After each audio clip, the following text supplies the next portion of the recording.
안녕하십니까, 백승주입니다. 최근 연일 폭염과 코로나가 전국적으로 확산되는 상황에 직면해 있습니다.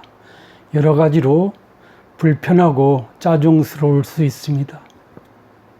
이런 와중에서 정부 차원에서 코로나 대책을 발표를 하고 있습니다. 그 중에서도 특히 관심이 가는 것은 소위 교회를 중심으로 한 그런 활동의 어떤 자제 요청이 강력하게 대두되고 있는 것 같습니다. 특히 대통령께서 직접 나서서 8월부터 시작된 코로나 재확산의 절반이 교회에서 일어났다고 했습니다. 이어서 예배를 고수하는 일부 교회와 교인들의 심정을 충분히 이해한다면서도 바이러스는 종교나 신앙을 가리지 않는다. 밀접하게 접촉하면 감염되고 마스크를 쓰지 않으면 감염되는 그 이치에 아무도 예외가 되지 못한다. 예배나 기도가 마음의 평화를 줄 수는 있겠지만 바이러스로부터 지켜주지는 못할 것이라는 요지 강력한 메시지를 남기고 있습니다. 그래서 오늘 방송 주제는 코로나 사태와 종교의 자유라는 주제로 여러분한테 말씀을 드려보도록 하겠습니다. 관련해서 대통령과의 면담에서 김태영 한국교회 총연합 공동대표 회장은 대통령의 고심과 종교단체가 보다 더 방역에 협조해달라는 것에 방점이 있다고 본다. 그러나 신앙을 생명같이 여기는 이들에게 종교의 자유는 목숨과 바꿀 수 없는 가치를 지닌 것이라고 했습니다.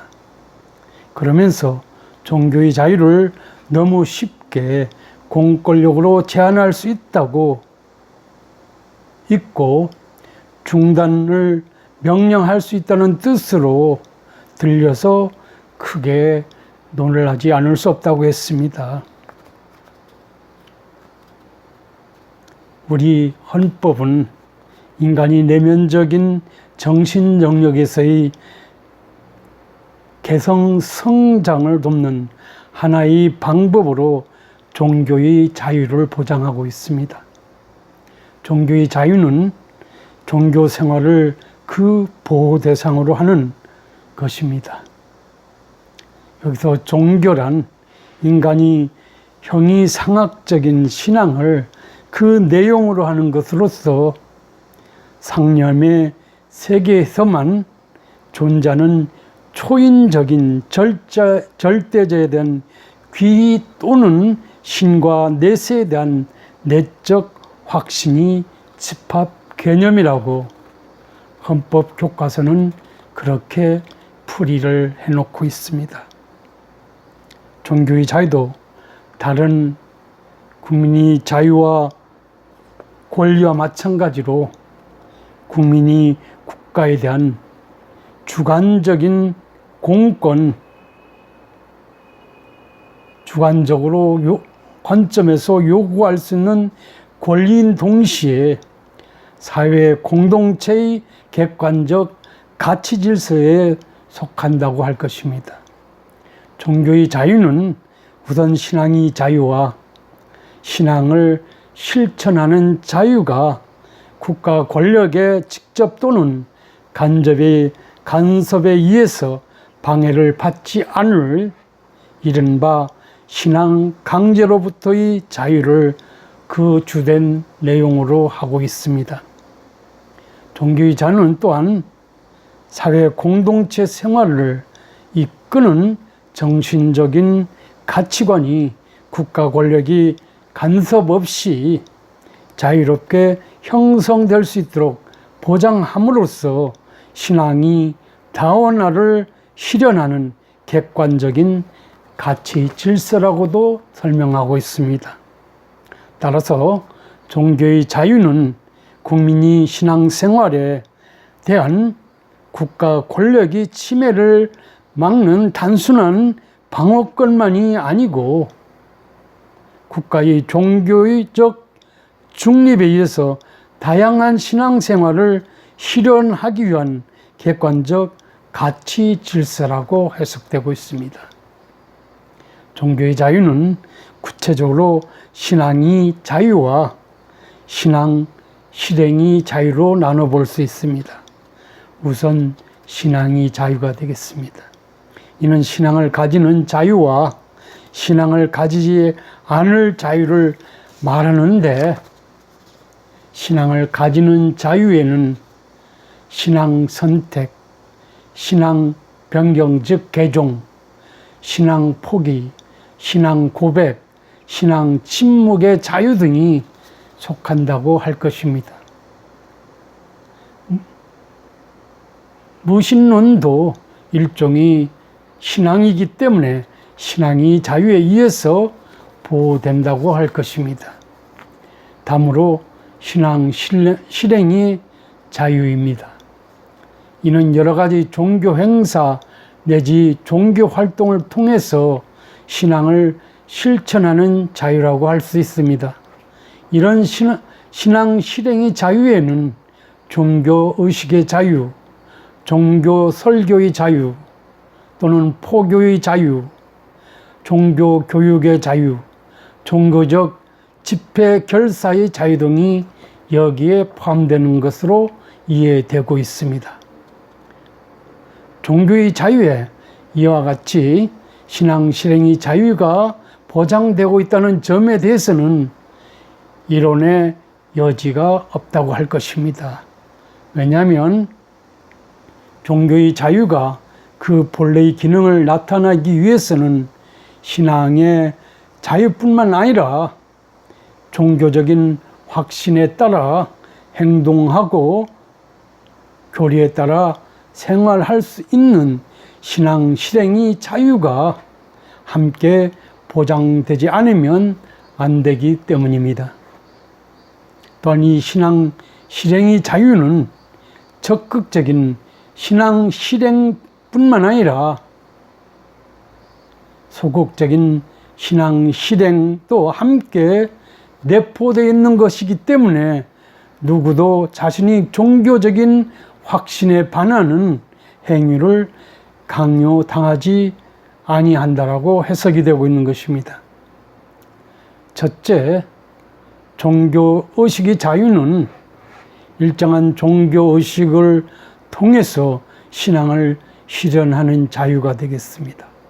종교상의 예배, 독경, 예불, 기도, 예배 행진, 헌금, 모금, 성찬식, 교회 종울림, 사찰이 타종 등을 할 수 있는 자유를 종교의식의 자유라고 하고 있습니다.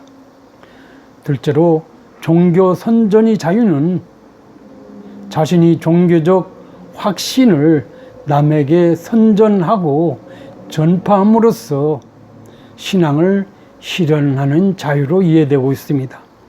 셋째로 종교 교육의 자유는 가정과 학교에서 종교의 교리에 입각한 교육을 실시할 수 있는 자유를 의미하기도 합니다. 다섯째로 종교적 집회 결사의 자유입니다. 이는 신앙을 가진 사람끼리 종교적 목적의 단체를 조직하고 종교 행사를 위해서 모임을 가질 수 있는 자유를 말합니다. 이 자유는 우리 헌법이 보장하고 있는 일반적인 집회 결사의 자유의 특별법에 해당한다고 해석이 되고 있다는 것입니다. 무슨 말이냐면 통상적인 집회 결사의 자유보다는 특별히 헌법에 의해서 보장된다고 할 수 있습니다. 그렇기 때문에 종교적인 목적에 집회와 결사는 일반적인 집회 결사보다는 특별한 헌법적 보호를 받고 있다고 볼 수 있습니다. 종교의 자유에도 일정한 한계가 있고 헌법상 기본권 제한 입법의 한계 조항에 의해서 종교의 자유를 제한할 수 있는 것도 자명한 것으로 받아들여지고 있습니다. 무슨 말이냐면 종교의 자유가 무한정으로 인정되지 않는다는 것이고, 그리고 법령에 저촉되는 경우 일정한 제한이 가해질 수 있는데 전체가 그런 것은 아니고, 다음에서 제가 여러분한테 말씀드리는 그 내용 중에서 일정한 부분에 대해서는 법에 의해서, 국가법에 의해서 제한될 수도 있다라고 해석이 되고 있다라고 말씀드릴 수 있을 것 같습니다. 그렇다면 종교의 자유의 어떤 그 한계, 제한은 어떤가? 종교의 자유가 무한정 인정되지 않는다. 그리고 그런 한계 상황에서 어떤 그 국가 법령에 의해서 제한되는 그 정도는 어떤가에 대해서 여러분한테 한번 말씀을 드려보겠습니다. 첫째, 종교의 자유 중에서 내면적 자유에 해당되는 각 개인의 신앙의 자유는 법률에 의한 규제나 제한이 불가능하거나 적당치 못한 인간의 내심 영역에 관한 그런 자유이기 때문에 국가 법령에 의해서 제한될 수 없다고 해석이 되고 있습니다. 자유민주주의 질서에서는 더욱이나 당연한 이야기일 수도 있겠습니다.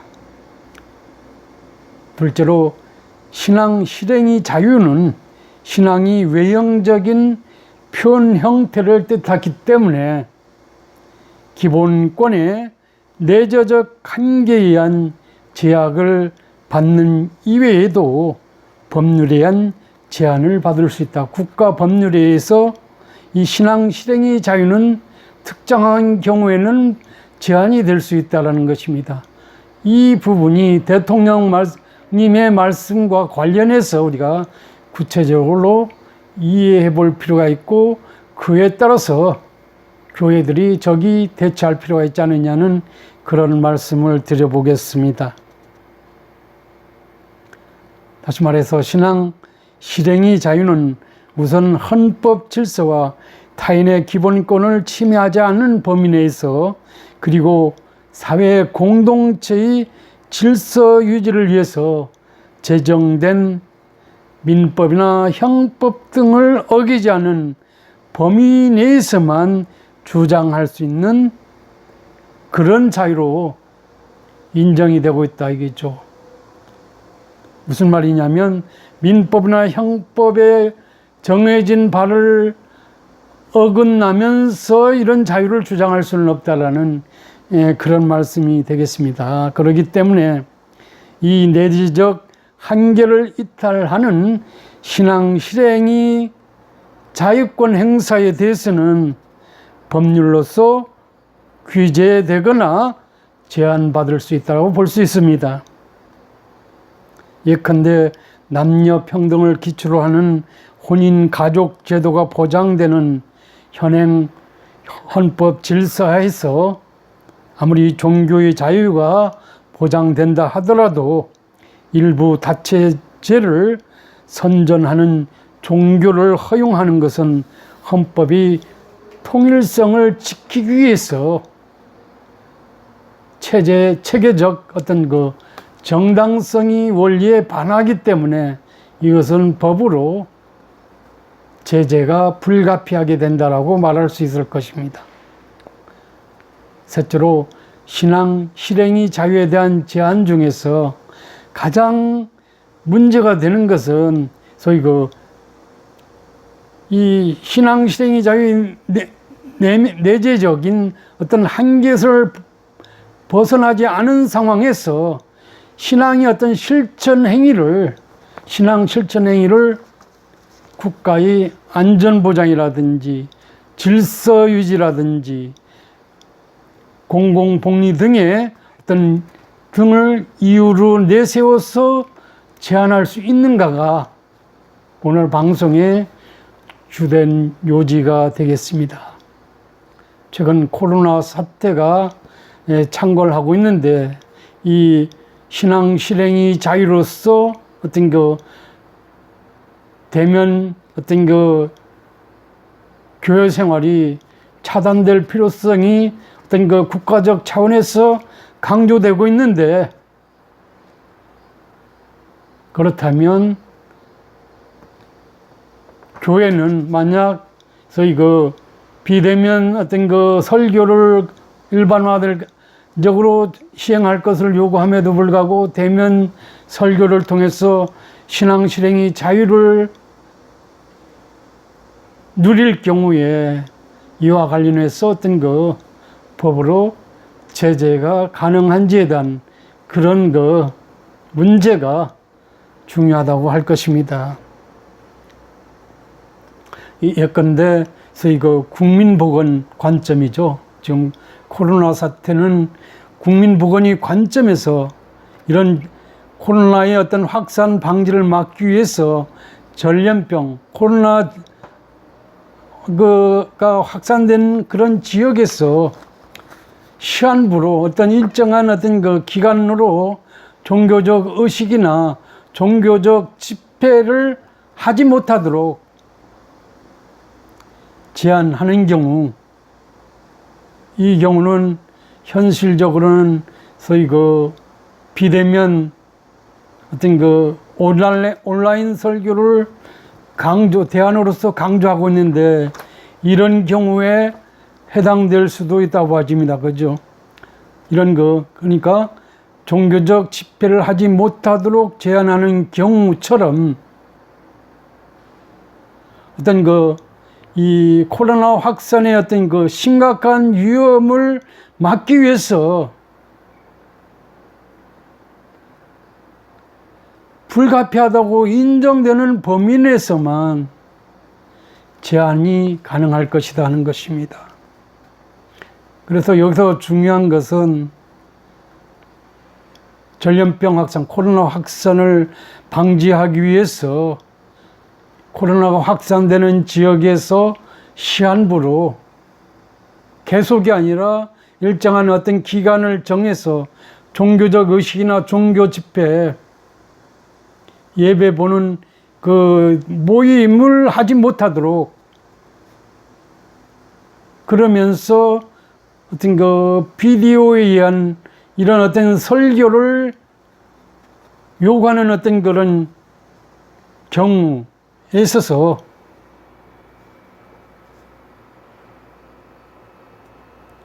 중요한 판단의 기준은 코로나 확산 상황이 심각한 지역 공동체의 혼란을 초래할 수 있을 정도로 위험한 경우에 있어서, 이런 경우에는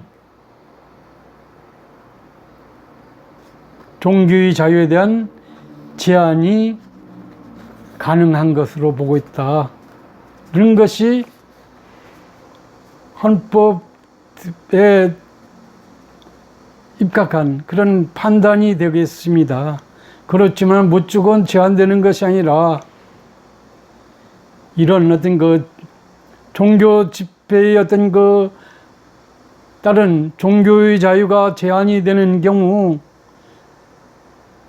그 제한이 필요한지 여부에 대한 판단이 근거가 있어야 되고, 그 다음에 그런 종교 집회를 제한하는 경우에서도 그 정도의 문제에 대한 판단 기준이 요구되는 것으로, 그냥 두 가지 요건이 충족되는 경우에는 종교 집회를 제한할 수도 있겠다라는 그런 해석이 가능해 보입니다. 그래서 우선 집회의 어떤 그 제한의 어떤 필요성을 판단하는 기준으로서는 외국의 어떤 그 판례에 의해서 굳어진 원칙이라 볼 수 있는데, 명백하고 현존하는 위험이 상존하는지 여부가 어떤 제한의 필요성에 대한 판단이 된다는 것입니다. 그래서 명백하고 현존하는 위험이 없음에도 불구하고 종교 집회를 차단하는 경우에는 신앙 실행의 자유에 대한 어떤 그 제한의 필요성을 이제 충족하지 못했다라고 비판할 수 있을 것입니다. 그 다음에 이런 그 필요성이, 제한의 필요성이 충족되는 경우, 그렇다면 그 정도에 대한, 제한이 정도에 대해서는 어느 근거를 갖고 하느냐 하는 것입니다.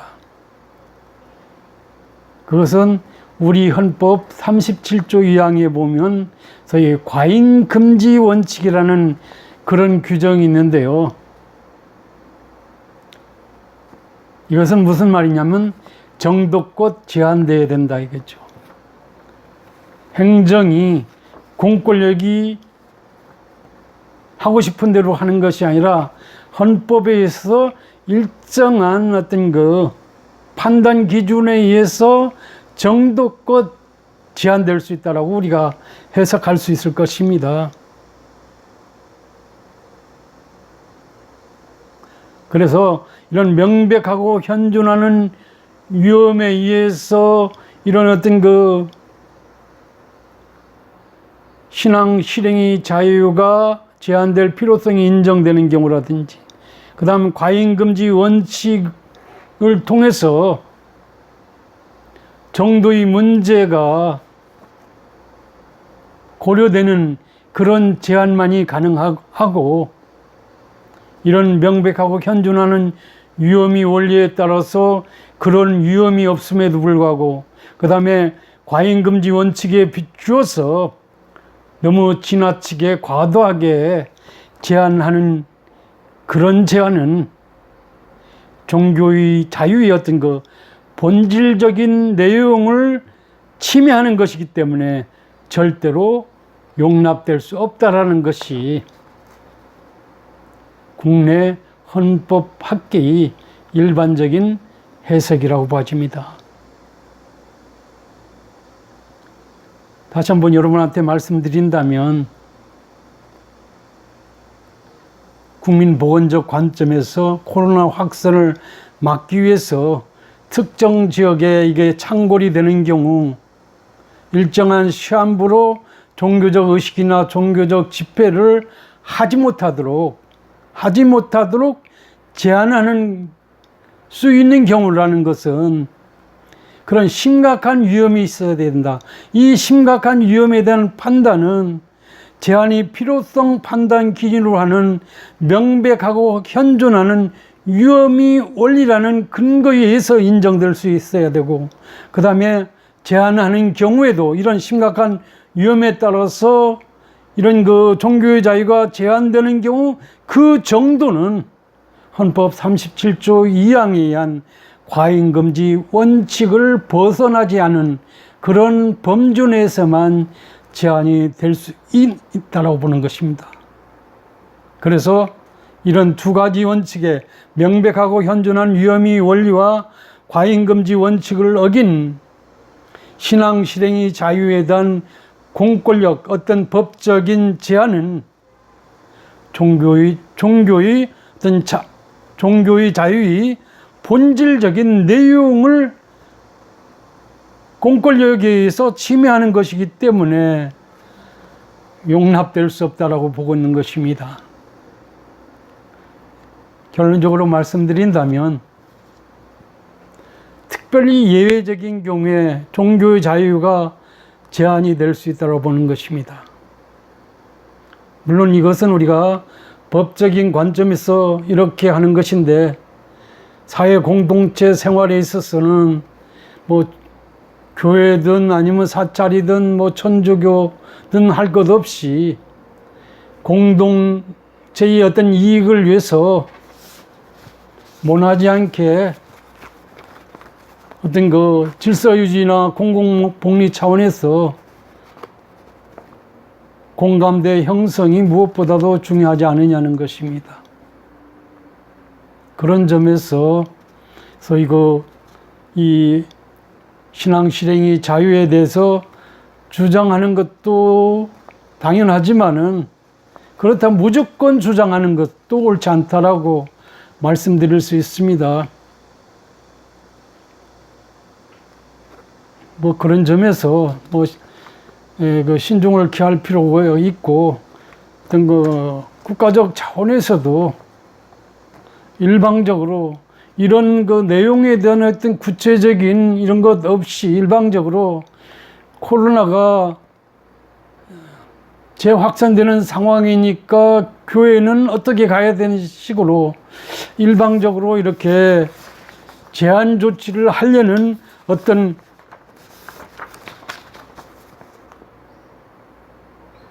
발설이라든지 조치를 강구하는 것은 옳지 못하다는 그런 말씀을 드려보지 않을 수 없습니다. 조금 전에 대통령께서 말씀하신 내용 중에서 바이러스는 종교나 신앙을 가리지 않는다는 것 당연한 말씀이고, 그 다음에 김태영 회장의 말씀 중에서 종교의 자유를 너무 쉽게 공권력으로 제한할 수 있고 중단 명령을 할 수 있다는 뜻으로 언론을 호도하는 것은 좀 옳지 않지 않느냐는 그런 생각을 해봅니다. 모두가 혼연일체가 돼서 이 세계적으로 이게 확산일로 있는 코로나 사태가 진정되기를 우리가 간절히 바라는 입장에서 본다면